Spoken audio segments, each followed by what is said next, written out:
National Assembly Majority Leader Amos Kimunya has defended government's borrowing, terming it as unnecessary for efficient service delivery and for financing development projects. Kimunya told accountants that the most important thing is how the funds borrowed are used. He was reacting to sentiments by ICPAK outgoing Chair Rose Mwaura, that the public debt was now a concern.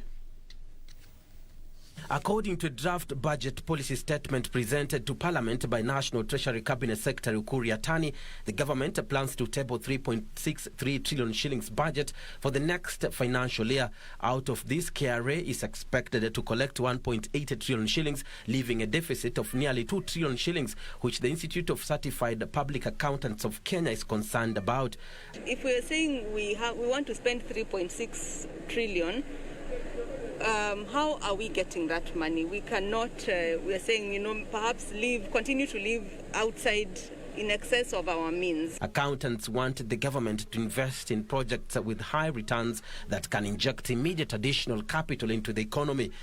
So this is a balance between what does the country need to spend today, how are we utilizing the money that we have today so that we are not losing, and of course the various priorities. However, National Assembly Majority Leader Amos Kimunya defended the government borrowing and spending, saying the loans are needed to finance key infrastructural development projects.